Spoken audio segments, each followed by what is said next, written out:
అందరికీ నమస్కారం. జీవనయానం శీర్షికలో శ్రీ రామ్మోహన్ గారు ధారావాహిక ప్రసంగం చేస్తున్నారు. వారి ధారావాహిక ప్రసంగంలో ఈరోజు 19వ ప్రసంగం చేస్తున్నారు. శ్రీ రామ్మోహన్ గారికి స్వాగతం. థ్యాంక్ యూ సార్, కృతజ్ఞతలు. నమస్తే అందరికీ. అదేవిధంగా అనే similar note, I am Rammohan Namale, only just 73 years young, retired chief manager from Indian bank. ధర్మపథంలో మహనీయ మానవుని మహాజీవనయానం, ఇంగ్లీష్లో సింపుల్గా human life from womb to mother's womb to tomb. దాంట్లో 19th today we are in the third phase of the third reason. అంటే minority theory లోపల మనిషికి first 6, next 6 years, now teen age we are doing it. Teen years complete అయ్యేప్పటికీ 19 years అయ్యేప్పటికీ దాదాపుగా degree first second ఇయర్స్లో ఉంటారు. Now ఇప్పుడు టీన్స్లో 13 ఏట నుంచి 19 ఏట వరకు వాళ్ళకి కొంచెము 50% ఇండిపెండెన్స్, స్వయం ప్రతిపత్తి, స్వయంగా కొంత పని చేసుకునేటువంటి అవకాశం కూడా ఉంటుంది. ఆ టైంలో తల్లిదండ్రులు కానీ టీచర్స్ కానీ అంటే ఎవరికి తోచిన విధంలో, ఎవరి స్పియర్లో, ఎవరి క్షేత్రంలో వాళ్ళు వీళ్ళకి సరిపడ సహకరించాలి. కొంత పార్ట్ టైం జాబ్స్ అంటే కుటుంబాల యొక్క ఆర్థిక నేపథ్యాన్ని బట్టి కొంతమంది పిల్లలకి వాళ్ళకి సఫిషియెంట్ సెల్ఫ్ పాకెట్ మనీ ఇవ్వడానికి తల్లిదండ్రుల దగ్గర అంత ఆర్థిక స్తోమత లేని పరిస్థితి ఉండొచ్చు. సో చేదోడు ఆదోడుగా అన్నట్టు వీళ్ళు కూడా కొన్ని పార్ట్ టైం వర్క్ చేసుకుంటూ అంశకాలీన part time works daily 2 hours or 3 hours చదువుకి ఏమి భంగం కలగకుండా చేసుకుంటే వాళ్ళకి కొంత కాన్ఫిడెన్స్, విశ్వాసం వాళ్ళ మీద వాళ్ళకి పెరుగుతుంది. ఎస్, నేను కూడా కొంత సంపాదించగలను, మా పేరెంట్స్కి నేను కొంచెం కష్టం తగ్గించగలను అన్నటువంటి ఇవన్నీ పాజిటివ్ లక్షణాలు ఏర్పడతాయి. ఈ అంశకాలీనలో చాలా ఉద్యోగాలు చాలా ఉన్నాయి, 2-3 hours. శ్రమజీవులకి మార్నింగ్ 4 o'clockకే డే స్టార్ట్ అవుతుంది సుమారుగా, రాత్రి 12 వరకు. అంటే మనకి అందుకే ఇప్పుడు ఈ నవీన ప్రపంచంలో 3 shifts వర్క్ చేస్తుంటారు, 24 గంటలు, 8 hours. కొన్ని మ్యానుఫ్యాక్చరింగ్ యూనిట్స్ నైట్ షిఫ్ట్లో పనిచేస్తుంటాయి. మ్యానుఫ్యాక్చరింగ్ ఇక్కడ పెడితే కూడా మామూలుగా సర్వీస్ సెక్టర్లో ఉదయం 4 o'clock నుంచే పల్లెటూర్లలో నుంచి కూరగాయలు తీసుకురావడం సిటీకి ట్రక్కుల్లో, హోల్సేల్ మార్కెట్ నుంచి రిటైల్ వాళ్ళు అక్కడికి ఎర్లీ మార్నింగ్ 5 o'clock అట్లా పోయి అవి తీసుకొచ్చి అరౌండ్ 7-7:30కి మార్కెట్లో, రిటైల్ మార్కెట్లో అమ్మడము. ఇప్పుడు భాగ్యనగర్లో, హైదరాబాద్ సిటీలో తీసుకుంటే ప్రతి స్ట్రీట్లో, ప్రతి కాలనీలో, ప్రతి బస్తీలో కూడా, ప్రతి కమ్యూనిటీకి ముందర కూడా వీక్లీ అంగళ్ళు ఉంటాయి. అంటే మండే నుంచి సండే వరకు ఏదో ఒక రోజు రెగ్యులర్గా వాళ్ళు అక్కడ పెట్టుకొని అమ్ముతుంటారు. ఇవన్నీ రిటైల్. వీళ్ళు హోల్సేల్లో ప్రొద్దున తీస్తారు. అలాగే ఎర్లీ మార్నింగ్ జరిగే పనులలో పాలు, అందరికీ ప్రొద్దున టీ కాఫీ తాగడానికి పాలు చాలా అవసరం. కూరగాయలు, పూలు, పండ్లు, పాలు అండ్ న్యూస్ పేపర్ కూడా, ఎర్లీ మార్నింగ్ న్యూస్ పేపర్. ఇటువంటి పనులలో వీళ్ళు నిమగ్నం కావచ్చు పార్ట్ టైంగా చేసేవాళ్ళు. ఇంకా కొంచెం చురుకైన వాళ్ళు, తెలివైన వాళ్ళు, కొంచెం బోధించే కెపాసిటీ ఉండేవాళ్ళు, వీళ్ళు ఇంటర్ పాస్ అయ్యి డిగ్రీ ఫస్ట్ సెకండ్ ఇయర్లో ఉన్నారు కనుక ఒక 6 తరగతి నుంచి మొదలుపెట్టి 8-9 తరగతుల వరకు పర్టికులర్గా గణితము, మ్యాథమెటిక్స్, ట్యూషన్స్ చెప్పే అవకాశం ఎక్కువ ఉంటుంది. మ్యాథ్స్, సైన్స్కి ఎక్కువ. ఇంగ్లీష్ కూడా చాలా డిమాండ్లో ఉంది ఈ రోజుల్లో.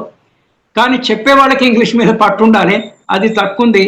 నేను దానికి పదే చెప్తుంటాను. నేను దీంట్లో కూడా చెప్పాను, ముందు తెలుగు పేపరు, తర్వాత ఇంగ్లీష్ న్యూస్ పేపరు పిల్లల తెలిసి తల్లిదండ్రులు చదివించాలి. రోజుకు 10 కొత్త పదాలు, ఆంగ్ల పదాలు నేర్చుకోవాలి అనేసి. తర్వాత మనిషి జీవితము, నేను ఒకసారి థాట్ డెవలపింగ్ అనే కాన్సెప్ట్, మనము కొన్ని థాట్స్ డెవలప్ చేసుకొని ఆ థాట్ వచ్చినప్పుడు we should pen the thoughts, రాసి పెట్టుకోవాలి. ఎందుకంటే మళ్ళీ ఆ థాట్ మళ్ళీ తట్టకపోవచ్చు. ఒకసారి వచ్చింది మళ్ళీ రాదు, అదే జ్ఞాపకం తెచ్చుకోవడం కష్టం. కాబట్టి you should note it so that you can develop it to A next లెవెల్కి తీసుకెళ్ళొచ్చు దాన్ని. థాట్స్ చాలా వస్తాయి, దాంట్లో పనికొచ్చే థాట్స్ ఐడియాస్. ఆ ఐడియాస్లో మళ్ళీ వర్కబుల్ ఐడియాస్ అంటే ప్రాక్టికబిలిటీ ఎంత ఉంది, ఆ ఐడియాస్ని గ్రౌండ్ చేయొచ్చా అనేది, దాన్నే మనం క్రియేటివిటీ ఇన్నోవేషన్ అంటాము. అంటే థాట్ నుంచే మొదలవుతుంది. థాట్ ఎక్కడి నుంచి వస్తుంది అంటే, థాట్ అనేది ఒక ప్రతిస్పందన, ఒక ప్రతిక్రియ కొంచెము డిఫరెంట్. ఇది ప్రతిస్పందన. మనం సమాజంలో ఏదన్నా అబ్జర్వ్ చేసిన దానికి, ఏదన్నా చదివిన దానికి, విన్న దానికి మనం ప్రతిస్పందించేది, వచ్చేది, కలిగేది థాటు. వాటిని ఫిల్టర్ చేస్తే, వడగడితే వచ్చేది ఐడియా. దాని ద్వారానే ఇన్నోవేషన్, క్రియేటివ్ ఇవన్నీ పోతాయి. మళ్ళీ మంచి క్రియేటివ్ థాట్ ఉన్నప్పుడు you can also register under IPR, intellectual property right. దానికి చట్టము అవన్నీ, all those things are there. మీరు ప్రపంచవ్యాప్తంగా చూసుకుంటే, ఇంక్లూడింగ్ ఇండియాలో కూడా 13-14 ఏళ్ల వయసులోనే వాళ్ళ ప్రతిభ చేత కోట్లు సంపాదిస్తున్నారు. Just an idea. ఒక ఐడియా మీ జీవితాన్ని మార్చేస్తుంది అని చేదు ఒక మొబైల్ కంపెనీ యాడ్ కూడా ఉంది. సో అది ప్రాక్టికల్గా జరుగుతుంది. ఫర్ ఎగ్జాంపుల్ ఈ ఓయో హోటల్ కానీ, లేకపోతే ఈ ఓలర్, ఊబా, ఇవట్టి అని అగ్రిగేటర్స్ అంటాం మనము. ఈ ఓలా, ఊబరు, ర్యాపిడో వీళ్ళు పెట్టేవో వాళ్ళ దగ్గర ఏమైనా వెహికల్స్ ఏమి ఉండవు. తర్వాత పెట్టుకుండొచ్చు, కానీ మొదట్లో ఏముండదు. Only software. అంటే ఐడియా బేసిసే కదా. అయితే దీనికి ఏంటి, మార్కెట్ని సునిశ్చితంగా గమనించగలగాలి. మనకి 3 ఉంటాయి. ఎస్ఎంఎస్, ఫస్ట్ ఎస్ వచ్చేసి సొసైటీ, సమాజము. అందరూ సమాజంలో ఉంటారు. సమాజంలో ప్రతి ఒక్కళ్ళు కూడా ఏమంటే మార్కెట్లో ఉంటారు. కానీ సమాజంలో ఉండే ప్రతి ఒక్కరు మార్కెట్లో ఎంతవరకు ఉంటారంటే, నిత్యావసర వస్తువులు కొనుక్కునేంత వరకు మార్కెట్లో ఉంటారు. దానికి తగ్గట్టు సంపాదించుకుంటారు. వేజెస్, శాలరీస్, నిత్యావసర వస్తువులు మట్టుకు మార్కెట్లో ఉంటారు. అంతకు పెద్ద వస్తువులు వాళ్ళు కొనరు, వాళ్ళకి అవసరం ఉండదు. ఇది మెజారిటీ ఆఫ్ ద పీపుల్. ఇంకా పెచ్చుగా ఉండేవాళ్ళు, మార్కెట్లో ఉండేవాళ్ళు, అదే పనిగా హోల్సేల్ బిజినెస్ చేసేవాళ్ళు, పారిశ్రామికవేత్తలు, అటువంటి వాళ్ళంతా మార్కెట్లో ఉంటారు. They are market creators. చాలా పర్చేసింగ్ పవర్, పేయింగ్ కెపాసిటీ అనే ఒక పదము, పర్చేసింగ్ పవర్ అనే ఇంకొకటి, మూడవది purchasing power parity. Purchasing power parity అంటే, బాంబేలో 100 రూపాయలకు దొరికే వస్తువు హైదరాబాద్లో 70 రూపాయలకే దొరికితే, ఇక్కడ 70 రూపాయలు వచ్చిన వాడికి కూడా అది కొనుక్కునేటువంటి వెసులుబాటు ఉంది. బాంబేలో మట్టుకు 70 రూపాయలకి అది దొరకదు. అక్కడ 100 రూపాయలు వాడు సంపాదించాలి. ఈ కంపేరిటివ్ దాన్ని విసే పర్చేసింగ్ పవర్ ప్యారిటీ. అది తీసేస్తే సింప్లీ విసే పేయింగ్ పర్చేసింగ్ పవర్, కొనుగోలు శక్తి, కొనుగోలుదారుని యొక్క కొనుగోలు శక్తి. So this way society and market. దీనికి పైన ఇంకో ఎస్ అనేది స్టేట్, STATE. స్టేట్ అంటే ఆంగ్ల పదానికి మూల అర్థం ఏంటంటే ప్రభుత్వం అనే అర్థం. సో సమాజము, విపణి అంటే కమర్షియల్ మ్యాటరు, మనీ మ్యాటర్ వచ్చేప్పటికీ మార్కెట్, వస్తువు మార్పిడి. దేనికి మార్పిడి? కరెన్సీకి. పాత రోజుల్లో మనము బార్టర్ సిస్టంలో వస్తు మార్పిడి ఉండేది. ఇప్పుడు వస్తు మార్పిడి పద్ధతి పోయింది. ఈవెన్ గ్రామాల్లో కూడా పోయింది. పోయి కూడా చాలా కాలం 10-20-30 ఏళ్ళు అయిపోయింది. ఇప్పుడు డబ్బులు, కరెన్సీ, ప్రధానికి కరెన్సీ ఇవ్వాలి. ఇప్పుడు కొత్తగా వచ్చింది క్యాష్లెస్ ట్రాన్సాక్షన్ అనేసి. మీరు నగదు లేకపోయినా కూడా మీరు జీపే ద్వారానో ఇంకా వాట్ ఎవర్ UPI వీటి ద్వారా you can pay it. Cash ఉండక్కర్లా. This is another part of it, SMS. So we are talking that 13-19 ఏళ్ళ పిల్లలు స్వయం ప్రతిపత్తితోనే వాళ్ళు కొంత పాకెట్ మనీ, ఒకటి పని చేయడానికి అలవాటు పడడము. కానీ విద్య నేర్చుకోవడానికి ఇది విఘాతము కాకూడదు. ఆ పద్ధతిలో చేయాలి. ఆ తర్వాత ఇంకోటి పర్సనల్ ప్రొఫైల్ అని అంటుంటాం.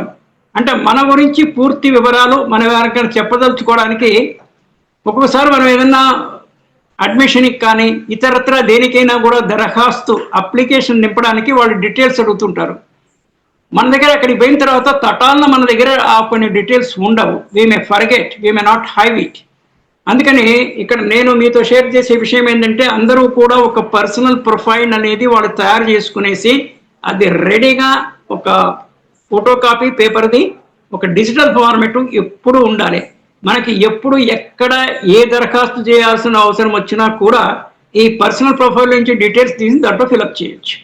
అదే కాకుండా ఎవరైనా మన వివరాలు అడిగినప్పుడు మనకి అవసరం ఉండి వాళ్ళకి ఇవ్వాల్సిన అవసరం మనకు ఉన్నప్పుడు we can send the personal profile to them. ఈ పర్సనల్ ప్రొఫైల్ ఒకసారి తయారు చేసిన తర్వాత దాంట్లో మార్పులు అనేది సహజం. For example we are in degree second year, next ఇయర్కి కంప్లీటెడ్ డిగ్రీ, సో దాన్ని వీసే అప్డేటెడ్ ప్రొఫైల్.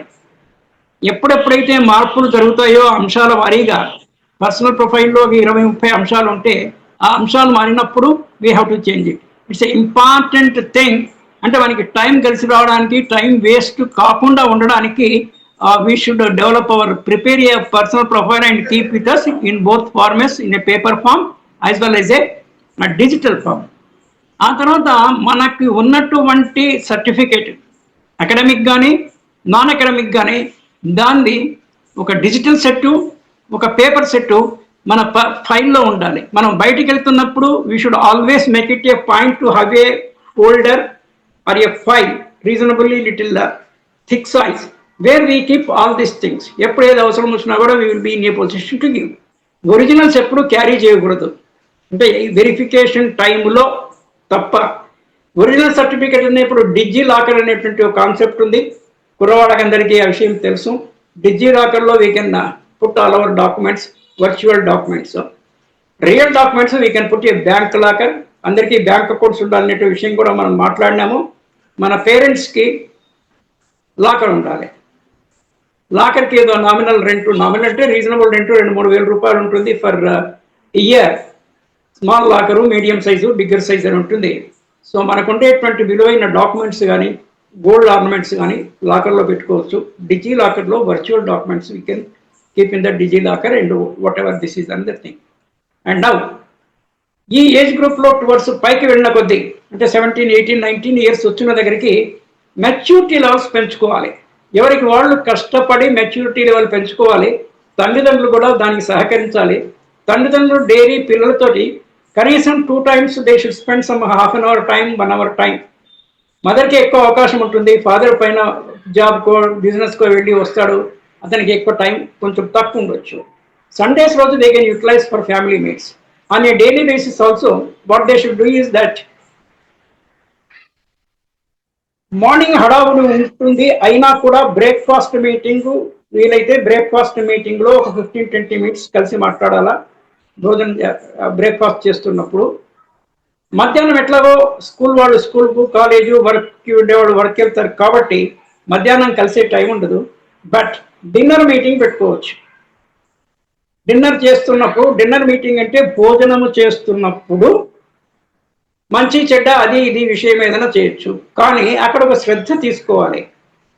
ఆవేశాలకు లోనై అన్నం వదిలేసి వెళ్ళిపోయేవాళ్ళు, ప్లేటు ముఖాన విసిరికొట్టేవాళ్ళు, ఇటువంటి సందర్భాలు కూడా భోజన సమయంలో జరుగుతాయి.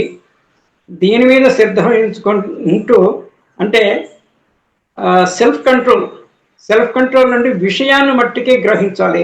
ఉద్రేకాలకి పోల్సిన పనే లేదు. ఏ విషయంలో కూడా మనం ఈ జీవితంలో ఏమీ తీసుకొని రాలేదు, ఏమీ తీసుకొని పోలేదు, మరి ఉద్రేకము దేనికి? బట్ ఎనీవే, ఇవి అంటే ఒక మంచి కుటుంబ పద్ధతికి ఈ breakfast meetings and dinner meets పనికొస్తాయి. అయితే బ్రేక్ఫాస్ట్ మీటింగ్లో కూడా ఒక ప్రాబ్లం ఏముందంటే పొద్దునంతా హడావుడి ఉంటుంది. ఎవరెవరు తొందరగా బస్సులో, మోటార్ సైకిల్స్ ఏదో క్యాచ్ చేసుకొని వెళ్ళిపోవాలి. స్కూల్ పిల్లలు, ఆఫీస్కి పోయేవాళ్ళు, ఇది ఉంటుంది. ఆ టెన్షన్ కానీ అండ్ దానికి కొంచెం టైం మేనేజ్మెంట్, దాని మీద విషదంగా మళ్ళీ ఎప్పుడైనా ఫుల్ లెవెల్లో మాట్లాడవచ్చు. కానీ సూర్యోదయానికన్నా ముందు లేవాలి, 6 o'clock లేచి సరైన వెసులుబాటు టైం పెట్టుకోవాలి. మనము సరి అయిన వెసులుబాటు టైం ఉండేటట్టు చూసుకుంటేనే కనీసం 10 నిమిషాలు బ్రేక్ఫాస్ట్ టైంలో అందరూ కలిసి కామన్గా టైం స్పెండ్ చేసే టైం ఉంటుంది. అఫ్ కోర్స్ నైట్ విరామమే ఉంటుంది, టైంకు మన చేతిలోనే ఉంటుంది. This is one thing.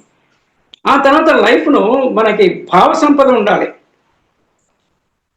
భావోత్పన్నత, భావాలు మనం ఉత్పన్నం చేసే ఇదొకటి. భాషా పరిజ్ఞానం అంటే మనం డెవలప్ చేసుకున్న భావాలను ఇతరులతో షేర్ చేసుకోవడానికి, పంచుకోవడానికి, చెప్పడానికి వి షుడ్ హ్యావ్ ఏ భాషా పరిజ్ఞానము. భావ సంపద, భాషా పరిజ్ఞానం ఇది ఉండాలి. నేను జీవితాన్ని నాకు వచ్చిన ఆలోచనలో ఒక్కోసారి అనిపిస్తుంది, మనం కుక్క బిస్కెట్ అనేటువంటి ఒక పదం వాడుతుంటాము. కుక్కలకి బిస్కెట్లు వేస్తుంటాము. బిస్కెట్లు వేస్తే పాపం అది వచ్చి బిస్కెట్ తిని మనం చెప్పినట్లల్లా వింటుంది. అలాగే ప్రకృతి కూడా, అంటే మనం లౌకికంలో ఏ ఏ పనులు చేస్తున్నా కూడా they are own the reflections of the things that are already there in the nature inbuilt. ప్రకృతిలో ఉన్న విషయాలనే మనం సెకండ్ లెవెల్లో మాన్యువల్గా చేస్తున్నాం. ఫర్ ఎగ్జాంపుల్ ఆర్టిఫిషియల్ ఇంటెలిజెన్స్ ఉంది. ఆర్టిఫిషియల్ ఇంటెలిజెన్స్ ఎవరు క్రియేట్ చేసింది? న్యాచురల్ ఇంటెలిజెన్స్ ఉన్న మనిషి క్రియేట్ చేసింది. అట్లాగా రెప్లికా అంటే సెకండ్ లెవెల్ రెప్లికానే, ఎగ్జాక్ట్ రెప్లికా కాదు, సెకండ్ లెవెల్ దాన్నే మనం చేస్తున్నాము. సో భగవంతుడు, నేను భగవంతుడన్నా ప్రకృతి కన్నా అన్నా ఒకటి కిందనే భావిస్తాను. ఇంటర్చేంజబుల్ ఏదన్నా కూడా భగవంతుడి కిందకే లెక్క. మనకు కుక్క బిస్కెట్ ఏ రూపంలో ఇచ్చాడు? మనకి what you call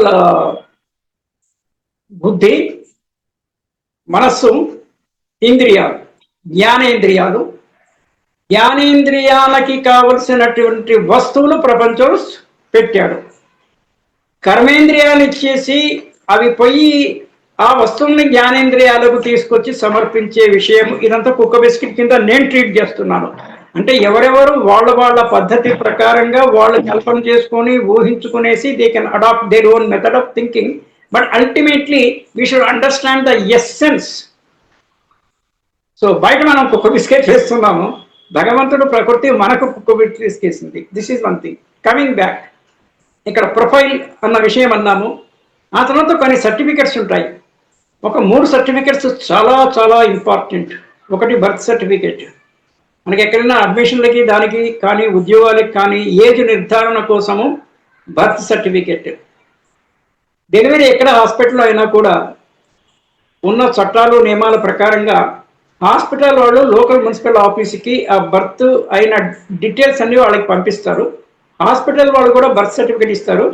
male baby or female baby అని రాస్తారంతే, అప్పటికి నామకరణం జరగదు. కాబట్టి ఆ డీటెయిల్స్ మున్సిపల్ ఆఫీస్కి పోయిన తర్వాత ఈ హాస్పిటల్ ఇచ్చినటువంటి సర్టిఫికెట్ తీసుకొని మనం మున్సిపల్ ఆఫీస్కి పోతే they will give a regular birth certificate incorporating the name, పేర్లు జతపరిచి వాళ్ళు ఇస్తారు. జనరల్గా ఒరిజినల్ ఒకటే అని మనకి జనరల్ భావన ఉంటుంది, కానీ కొన్ని సందర్భాల్లో మల్టిపుల్ ఒరిజినల్స్ కూడా ఇవ్వచ్చు. మున్సిపల్ ఆఫీస్ వాళ్ళు నాకు ఒక 5 ఒరిజినల్స్ కావాలి బర్త్ సర్టిఫికేట్ అంటే they will give 5 original certificates signed by that commissioner in charge, deputy commissioner or ward officer whoever it is, అన్ని సైన్ చేసిస్తాడు. They may charge for it, that's a different question. Paid services. ఇప్పుడు ఈ పౌర సేవలన్నీ చాలా వరకు మీ సేవ అని ఒకటి, మీ సేవ కొద్దిపాటి తేడా ఉన్నట్టుంది వాటికి, వాటిల్లోనే దే ఆర్ అవైలబుల్. ఆ తర్వాత common service, citizens common service centres అన్న పేరులో కూడా కొన్ని కేంద్రాలు ఉన్నాయి. సో ఇక్కడ నేమని దొరుకుతాయి. సో మనకి 3 సర్టిఫికెట్స్ ఏమిటంటే, ఒకటి బర్త్ సర్టిఫికెట్, ఈ అడ్మిషన్స్ మన లైఫ్లో అవి అవసరము ఉద్యోగాలకి దీనికి. డెత్ సర్టిఫికెట్ కూడా చాలా అవసరము. చనిపోయినప్పుడు డెత్ సర్టిఫికెట్ లేనిది బహుశా ఈ మనము శ్మశాన వాటికల్లోకి పోతే ప్రాపర్ మెడికల్ సర్టిఫికెట్ లేనిది they we not undertake to receive the dead body for కాల్చడానికి కానీ దానికి కానీ వాళ్ళు ఒప్పుకోకపోవచ్చు. సో డెత్ సర్టిఫికెట్ ఇది ఇంపార్టెంట్. డెత్ సర్టిఫికెట్ దానికే కాకుండా మన పిల్లలకి, అంటే చనిపోయిన వ్యక్తికి సంబంధించినటువంటి ఎటువంటి స్థిరాస్తి, చరాస్తి, బ్యాంక్ బ్యాలెన్సెస్ ఏమున్నా కూడా లీగల్ హైట్స్కి అది రావడానికి basic certificate is the death certificate. ఆ డెత్ సర్టిఫికెట్ ఆధారంగా ఇంకా కొన్నిటికి అతీతంగా we also have to take legal heir, HEIR అంటే వారసత్వ సర్టిఫికెట్, లీగల్ హెయిర్ సర్టిఫికెట్ తీసుకోవాలి. లీగల్ సర్టిఫికెట్ తీసుకోవడానికి MROs, tahsildars or MROs whatever we say, they can only give the legal heir certificate. Death certificate whatever హాస్పిటల్లో చంపినప్పుడు hospital నుంచి తీసుకోవచ్చు. Death certificate apply చేసి submit చేసి you can a legal heir certificate. ఇది కాకుండా ఇంకా ఎక్కువ ఆస్తులు, ఇంకా ఎక్కువ క్రిటికల్ మ్యాటర్స్ ఉంటే కోర్టు నుంచి we also should take a certificate called succession certificate. So death certificate ప్రాథమికంగా మనిషిపోయినప్పుడు, దాని మీద లీగల్ హెయిర్ సర్టిఫికెట్, దాని మీద సక్సెషన్ సర్టిఫికెట్ మనకు ఉండేటువంటి ఆస్తి యొక్క కేటగిరీని బట్టి, అవసరాన్ని బట్టి we have to take. This is one thing. So death certificate, birth certificate, మిగిలిన 2 కూడా we have talk legal aid certificate succession. ఈ మధ్యలో రిటైర్ అయిన తర్వాత చనిపోయే లోపల లైఫ్ సర్టిఫికేట్ కూడా అవసరము. అంటే పెన్షన్ రావాలంటే ఎవ్రీ ఇయర్ నవంబర్లో సెంట్రల్ గవర్నమెంట్ ఎంప్లాయీ కానీ స్టేట్ గవర్నమెంట్ ఎంప్లాయీ కానీ పెన్షన్ వచ్చే వాళ్ళు they have to submit A life certificate, అంటే ఈ వ్యక్తి జీవించి ఉన్నాడు అనేసి. దానికి కొన్ని వెసులుబాట్లు వేశారు. అంటే ఒక 80 years అట్లా పోయి ఈయన సర్టిఫికెట్ అక్కడికి డైరెక్ట్గా పోయి ఇవ్వని పరిస్థితుల్లో ఎక్కడి నుంచి అయితే పెన్షన్ వస్తుందో ఆ పెన్షన్ పేమెంట్ ఆఫీస్ నుంచి కానీ, సాధారణంగా ఇప్పుడు ఈ రోజుల్లో పెన్షన్స్ అన్ని బయా బ్యాంక్ నుంచి వస్తున్నాయి. ఇది state government central government employees అయినా కూడా. సో బ్యాంకర్సే అక్కడికి ఎవరో వెళ్ళి వాళ్ళు నిర్ధారణ చేసుకుంటారు. సో అయితే A B C D birth certificate and death certificate, ఏబిసిడిలో ఈ 4 వచ్చినాయి. ఈ 2 birth certificate and death certificate, అడిషనల్గా లైఫ్ సర్టిఫికేట్. సో సిఎల్ఏబిడి ఇవి ఒకటి అవసరము. I told you about the profile, personal profile, అది అవసరము. ఇవి కాకుండా ఇంకా కొన్ని మనకి 18 years మెజారిటీ దాటిన తర్వాత మనం మేజర్ అవ్వడం ఒకటి అవుతుంది. మనము అంటే మన పిల్లలు, whatever it is, the person in question or the candidate, వాళ్ళకి ఓటు హక్కు కూడా వస్తుంది. ఓటు హక్కు ఇంతకుముందు about 30-40 years back it was around 20-21 years. అది తగ్గించి అంతకు చాలా ముందు అందరి సిటిజన్స్కి ఓటు హక్కు ఉండేదే కాదు, ఒక కేటగిరీ పైన ఉన్న వాళ్ళకే ఓటు హక్కు ఉండేది. ఓకే, అవన్నీ మారి ఇప్పుడున్న పరిస్థితి ప్రకారంగా 18 years దాటిన వాళ్ళు లింగ వివక్ష లేకుండా irrespective of gender they are eligible to vote. దానికి ఏమైనా ప్రక్రియ ఉంటుంటే we should ensure ourselves that we are in the voter list and we should obtain a voter ID card. అది ఎప్పుడైనా మనకి ఐడి కార్డు కింద పనికి వస్తుంది. అదర్వైజ్ ఆల్సో మనకి ఓటు వేయడానికి ఇట్స్ ఏ ప్రామాణికం. నాకు ఓటర్ లిస్ట్లో నా పేరు ఉంది, నా దగ్గర ఓటర్ ఐడి కార్డు ఉంది అనేసి. దాన్ని ఎపిక్ అని కూడా అంటారు. ఈపీఐసి ఓటర్ కార్డుని electronic photo identity card, EPIC అది ఫుల్ ఫామ్. సో అంటే సర్టిఫికెట్స్ ఏమేమి మనకు ఉండాలి అంటే, ఒకటి ఓటర్ ఐడి కార్డు ఉండాలా. ఈ ఏజ్ గ్రూప్లో we should ensure that we have these things. And then ప్రతి ఒక్క పుట్టిన పిల్లలకు కూడా ఇర్రెస్పెక్టివ్ మైనస్ కూడా ఆధార్ కార్డు ఇస్తున్నారు. Aadhaar card is become it's a very important. U A unique U I D A I unique identification authority of India అని నందన్ నీలకేని గారి బ్రెయిన్ చైల్డ్ ఇది. ఆయన I think he was the minister at that time or he was in charge for this U A D I project. It's a good thing. అన్ని దేశాల్లో ఏదో రకమైన పేరుతో వాళ్ళకి ఆ నేషనల్ లెవెల్ ఐడెంటిటీ కార్డు ఉంటుంది. మన దగ్గర it is an Aadhaar card. So Aadhaar card కూడా మనకి ఉండాలి. ఆధార్ సర్వీస్ సెంటర్స్ కూడా చాలా చోట్లలో ఉన్నాయి. అంటే ఎప్పుడైనా మనకి చేంజ్ ఆఫ్ అడ్రస్ ఉన్నా కూడా అటువంటివన్నీ we need to have an updated version. ఏదైనా కూడా దాన్ని మనం ఒక్కొక్కసారి స్టేటస్ రిపోర్ట్ ఉంటారు, పాతది ఓకే, కరెంట్గా ఏమైనా మారినప్పుడు updated profile, updated Aadhaar card. Aadhaar card is one important thing. మీకు డ్రైవింగ్ వస్తే 2 wheeler, 4 wheeler. 4 wheelerలో 2 రకాల vehicles, light vehicle, heavy vehicle. ఇవన్నీ స్కిల్ బేస్డ్. డ్రైవింగ్, స్విమ్మింగ్ వస్తే ఏంటి, మీరు పార్ట్ టైం జాబ్స్ చెప్పారు కదా, స్విమ్మింగ్ పూల్స్లో లైఫ్ గార్డ్ ఉంటాడు. పిల్లలు ఈత నేర్చుకునేటప్పుడు ఈవెన్ స్విమ్మింగ్ పూల్స్ పెద్ద లోతు లేకపోయినా కూడా బావుల్లో, చెరువుల్లో జరిగేటువంటి ప్రమాదాలు ఇక్కడ జరిగే అవకాశం లేకపోయినా but still there will be a lifeguard. పిల్లలకి సపరేట్ ట్యాంకు, స్విమ్మింగ్ పూల్లో సపరేట్ పోర్షను, అంటే కొంచెం హైట్ తక్కువ ఉండేది, పెద్దవాళ్ళకి కొంచెం హైట్ ఎక్కువ ఉండేది ఉంటుంది. సో ఆ లైఫ్ గార్డ్ జాబ్స్ కూడా మనము పార్ట్ టైం బేసిస్లో చేయొచ్చు. Provide that you are a expert swimmer and you can protect the life of a వేరే వాళ్ళు మునిగిపోయే వాళ్ళ జీవితాలను మీరు చేస్తారు. So swimming we should know that is ఈ స్కిల్ బేస్డ్ ఇవన్నీ. కాబట్టి ఈ లైఫ్ సర్టిఫికేట్, ఇది light vehicle, heavy vehicle licence ఉంటే ఇప్పుడు డిగ్రీ చదువుకోవడము, పీజీ చదువుకోవడము మన తృప్తి కోసము, మన దానికోసం మనం చదువుకుంటాం, అది వేరే విషయము. దానికి సరిపడ ఉద్యోగం చాలా పర్యాయాలు దొరకకపోవచ్చు. అందుకే మనం ఎంప్లాయ్మెంట్ని ఇసే అన్ఎంప్లాయిడ్, అంటే ఎడ్యుకేటెడ్ అన్ఎంప్లాయిడ్ అని ఒకటి. అంటే ఎడ్యుకేటెడ్ దాంట్లో ఇంట్లో వస్తుంది, నేను ఎడ్యుకేటెడ్, నాకు ఎంప్లాయ్మెంట్ లేదు అనేసి కొంచెం అహంకి ఇబ్బంది, అహం దెబ్బతింటుంది.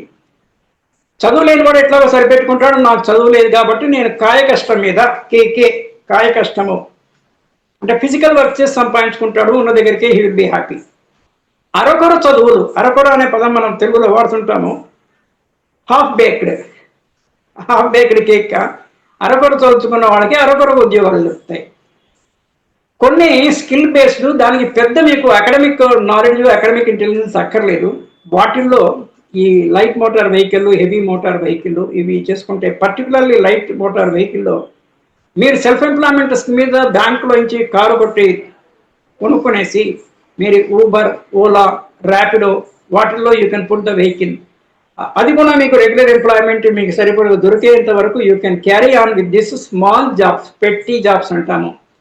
ప్రెట్టి కాదు, they may be pretty or not, but they are a petty jobs.